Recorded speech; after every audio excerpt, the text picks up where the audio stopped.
Leçon 307. Des souhaits conflictuels ne peuvent pas être ma volonté. Père, ta volonté est la mienne, et elle seule. Il n'y a pas d'autre volonté que je puisse avoir. Je n'essaie pas de faire une autre volonté, car celle-là est insensée et me causera de la douleur.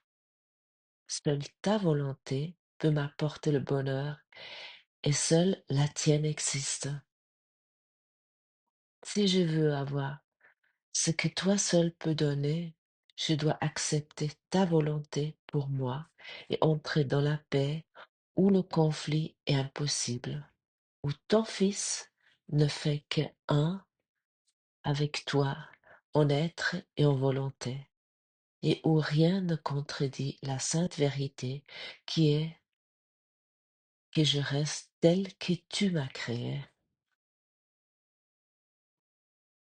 Par cette prière, nous entrons silencieusement dans un état où le conflit ne peut venir parce que nous joignons notre sainte volonté à celle de Dieu et reconnaissons qu'elles sont les mêmes. Bonjour et bienvenue ce matin à cette leçon qui touche un point capital de notre chemin. Il ne peut exister qu'une seule volonté. Et Et le fondement de l'illusion, c'est quoi? C'est l'idée de croire que nous aurions une volonté personnelle, distincte, séparée de celle de Dieu. Et c'est quoi ça? Ça, c'est vraiment le berceau, en fait, du conflit intérieur.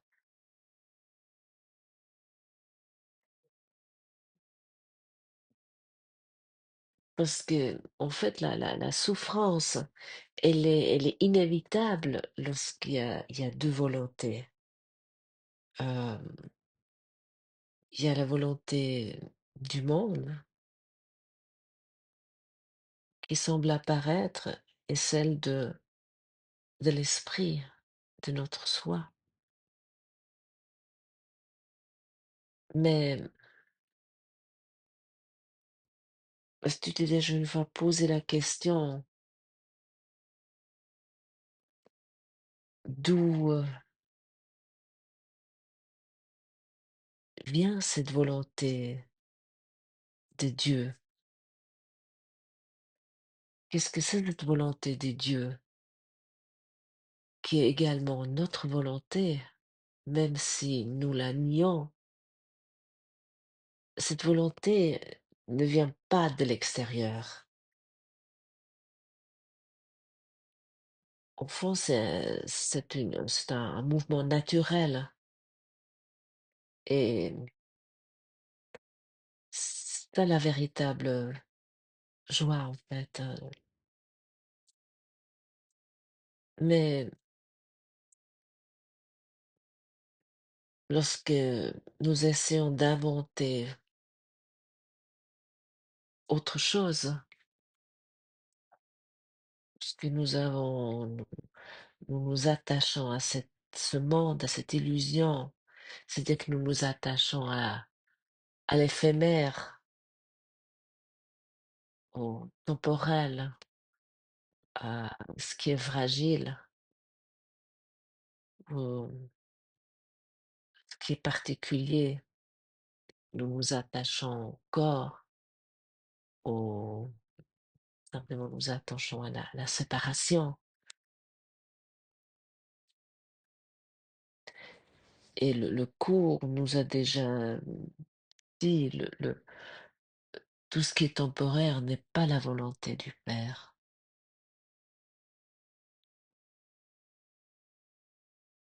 Alors, regarde ton monde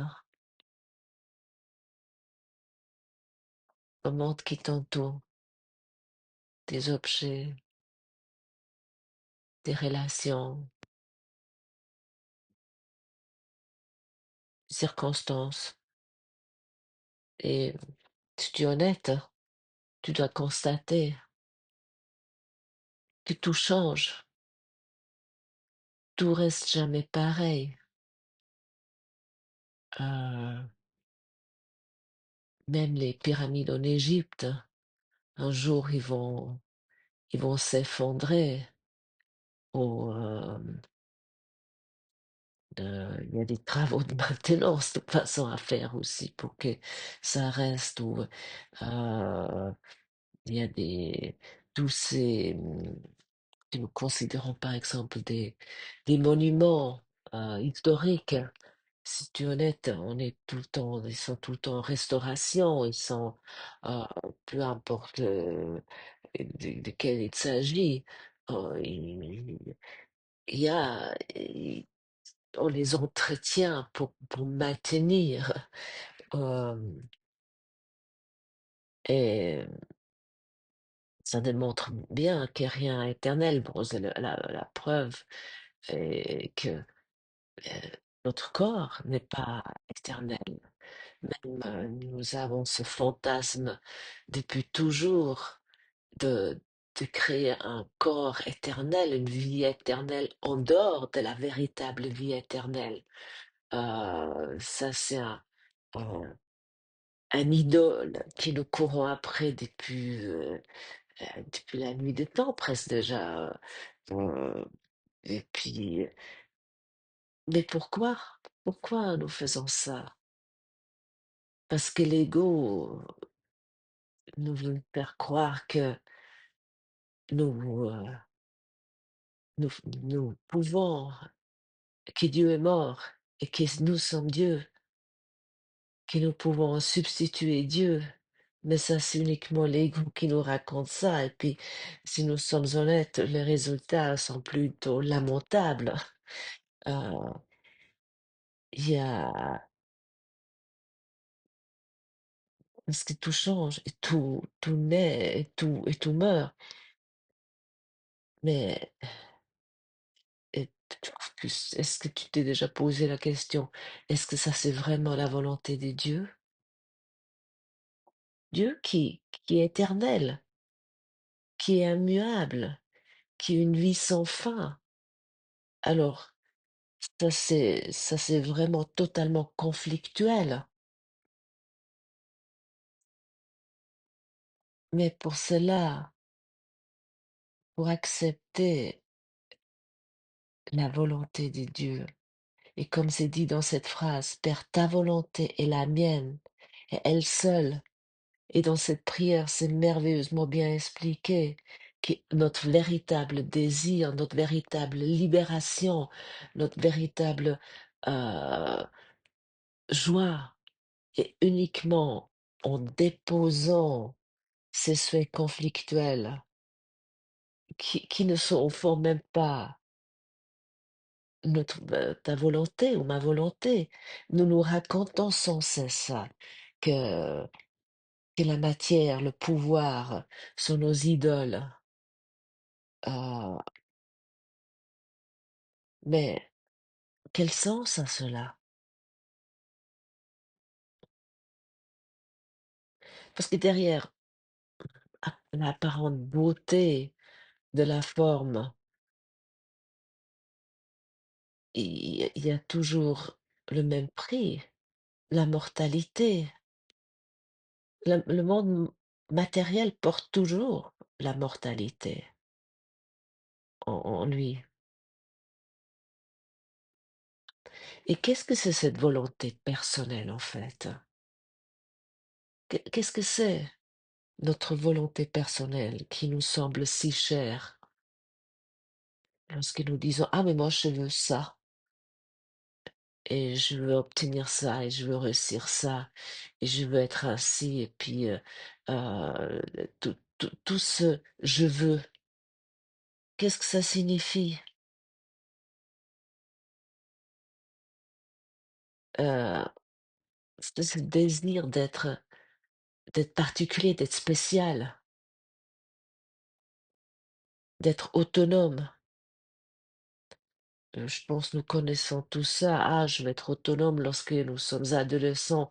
Le seul souhait, c'est d'être enfin être autonome des parents. Ah, qui, une fois que je serai majeur, ils pourraient plus me dire ce que j'ai à faire ou pas faire, ou ce désir. Et ça continue pour certains, enfin pour nous tous, mais certains, ça nous montre ça. Ah, mais moi, il faut que je sois indépendant, je ne peux pas avoir un patron, j'ai un conflit d'autorité. Mais qu'est-ce que c'est? Qu'est-ce que c'est en fait? Qu'est-ce que je fais avec ça? C'est cette injonction inconsciente, on pourrait presque dire, je nie Dieu, je nie mon père, et je suis un centre isolé à ce moment-là, et qui se croit ainsi cause de lui-même. Cette, cette idée aussi du self-made man, comme on dit ça en, en français, je me suis fait moi-même. Puis nous admirons souvent ces réussites des gens euh, qui ont réussi sans avoir peut-être un soutien familial ou qui viennent pas d'une grande famille, de réussir. euh, euh, oui, c'est ça. Il y a une admiration pour des gens comme ça souvent. Euh, ouais, il y a l'image d'Arnold Schwarzenegger, mon cher compatriote, qui, qui était Mister Univers. C'était un, comment ça, on dit ça, un bodybuilder.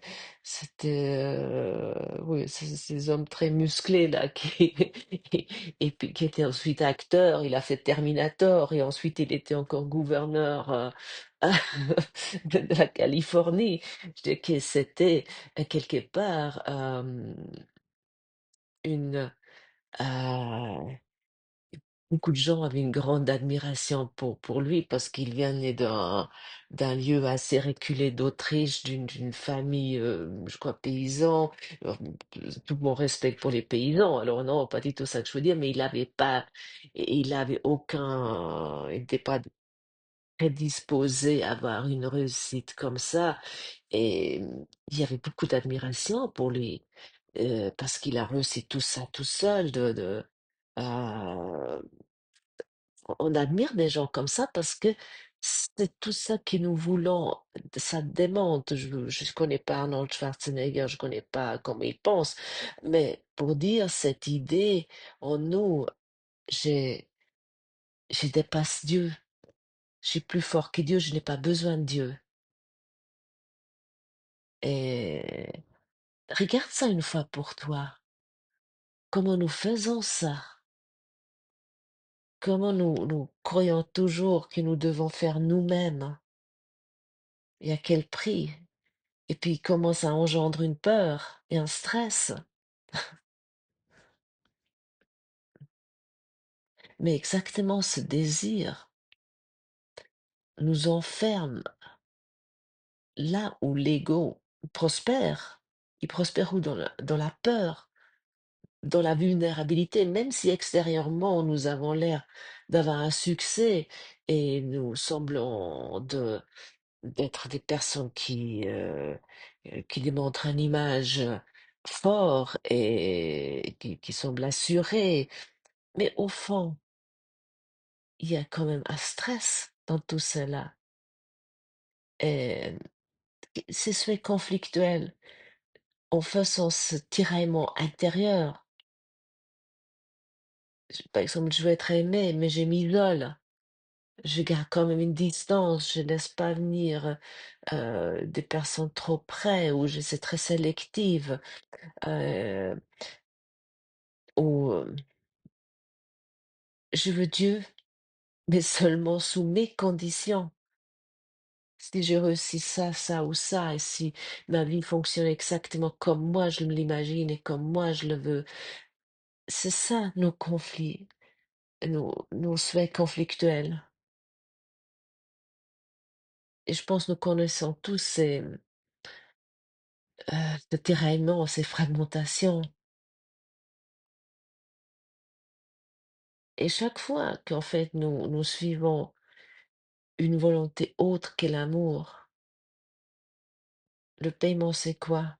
La fatigue, le burn-out, la déception, l'anxiété, le stress, la déception, la perte et la mort finalement, la maladie,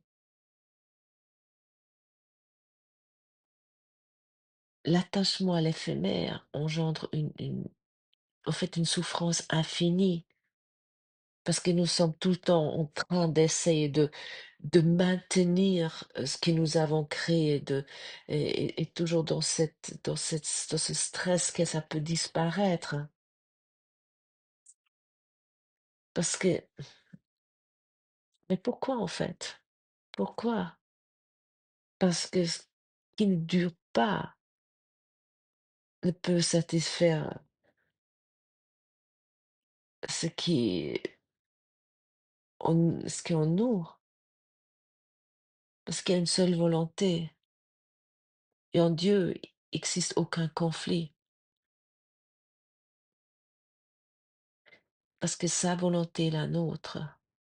Et là, souvent, il y a ce conflit d'autorité qui peut naître, mais ce n'est pas par autorité, mais c'est naturel par nature,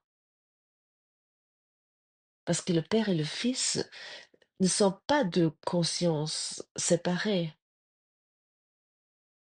mais une seule même volonté manifestée. Et c'est écrit dans cette leçon encore, seule ta volonté peut m'apporter le bonheur et seule la tienne existe. Donc cette prière est vraiment, si je le lis, comme je vous dis si souvent, avec une attitude affirmative, et je t'invite vraiment à la lire lentement, chaque phrase, et te dire, oui, Père, ta volonté est la mienne, et la seule. Oui, si je veux avoir ce que toi seul peux donner, je dois accepter ta volonté pour moi et entrer dans la paix où le conflit est impossible, et où ton Fils ne fait qu'un avec toi en être et en volonté, et où rien ne contredit la sainte vérité, et qui je reste tel que tu m'as créé. Si tu mets vraiment un oui devant et tu ne dis pas oui mais. Ah, il se pourrait quand même qu'il faudrait que je règle encore ça. Et, et c'est ça engendre directement la souffrance, si elle oui mais. Parce que la volonté de paix, de père, c'est la paix, c'est la joie, et c'est l'amour sans condition. Parce que dans la oui mais, dans ce souhait conflictuel, il y a l'amour avec condition. Euh, dans ce souhait conflictuel, ah oui, j'aime mon épouse parce que si elle est de telle et telle façon, et si elle fait telle et telle chose, et si elle pense comme moi, et puis elle est d'accord avec moi, et puis elle me contredit pas, oui, je décris un peu un scénario extrême, mais si on nous regarde honnêtement, nos amitiés, nos relations, même les plus proches, les plus intimes, s- combien de souhaits conflictuels sont derrière cela? Je t'aime parce que tu es comme ça et comme ça. Mais attention, si tu changeras, si tu es soudainement plus d'accord avec moi, c'est fini. L'amour n'est plus là parce que c'est pas la véritable amour. Regarde cela peut-être pour toi. Et il faut être vraiment honnête, hein. Regarde sans fuir, sans anesthésie, parce que ça aussi, nos anesthésies quotidiennes que nous pratiquons avec tellement de habileté. Ah oui, là aujourd'hui je signe un contrat, je fais une bonne affaire ou je réussis ça et puis j'ai une maison à au bord du lac ou euh, j'ai honte des vacances de Maldives ou je sais pas quand ils sont des anesthésiants. Euh, je suis président de mon club de foot. Ou je sais pas. Euh, et, et admet la joie durable ne vient jamais de l'extérieur. Mais reconnais que cela n'est pas triste, mais c'est libérateur. Et ce que tu vois, maintenant, ça ne veut pas dire que tu dois dire non, mais je laisse tout tomber, je peux plus avoir du succès, mais place en premier plan ta volonté commun avec Dieu. Choisis la volonté des dieux. Et choisir ça, la volonté des dieux, ça signifie qui est la tienne au fond. C'est rien d'autre, hein, parce que nous sommes un avec Dieu, c'est notre source. À ce moment-là, tu choisis ce qui ne change pas et qui ne menace pas et qui ne te quitte jamais. Et choisir Dieu, c'est choisir ton véritable soi. Et à ce moment-là, le conflit s'éteint et la peur se termine. Et ce n'est pas une soumission, parce que c'est aussi cette idée, ah, je dois me soumettre à quelque chose. Et, et ça, c'est, ouais, et par exemple, dans cette phrase que je viens de vous lire, c'est écrire, si je veux avoir ce que toi seul peux donner, je dois accepter ta volonté pour moi. Et peut-être pour l'un entre nous, euh, je dois accepter ta volonté et déjà, un, ça crée déjà une résistance. Mais donne cette résistance parce que, euh, oui, le je dois, ça peut déjà être trop pour certains d'entre nous. J'avoue, j'ai longtemps aussi lutté avec je dois accepter la volonté de Dieu, pas que dans cette phrase, parce que c'était aussi ailleurs dans le cours, sous d'autres formes. Et j'ai longtemps, ça n'a pas passé comme ça. Mais c'est pas grave. Nous devons voir nos résistances parce que si je dis oui, oui, je suis d'accord, mais au fond, tout enfoui, je veux quand même garder mes souhaits conflictuels d'être spécial et de continuer avec mes idoles dans ce monde. À ce moment-là, je dirais que si je le cache, ça sert à rien avec la leçon. Mais pour ça que ça demande une honnêteté, simplement. Mais rions plutôt sur ça, rions sur nos résistances. À quel point, il me faut ça, il me faut ci, et si j'avais une nouvelle voiture, et puis, si je pouvais faire plus de vacances. Mais c'est nos anesthésiants. Arrêtons de nous anesthésier sans cesse. Donc voilà. Euh, donc c'est pas grave d'avoir les résistances. Ce qui est grave, c'est peut-être pas le bon mot, mais ce qui nous garde prisonniers, c'est de les cacher, de pas vouloir les regarder, pour les maintenir, pour les sortir à tout moment à nouveau. Notre propre volonté, qui nous croyons qui est notre propre volonté. Euh, c'est comme, je fais la paix avec, je ne sais pas, ma voisine. Euh, Mais au fond, si tu as enterré ta hache de guerre et tu sais exactement où tu l'as cachée, il peut avoir juste un tout petit événement et tu sais exactement où tu dois fouiller pour retrouver ta hache de guerre. Parce que si on nous l'enterre, c'est ça, j'ai enterré la hache de guerre, mais enterrer, c'est dire que je sais où elle est. Et c'est pareil avec nos souhaits personnels.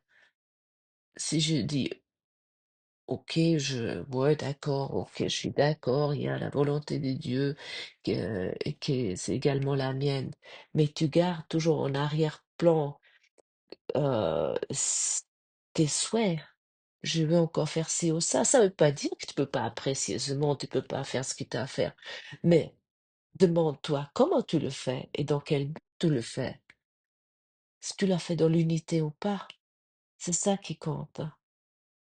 Alors souvenons-nous aujourd'hui ensemble que notre volonté est pareille à celle de notre Père et elle seule. Merci d'avoir partagé ce moment et à demain.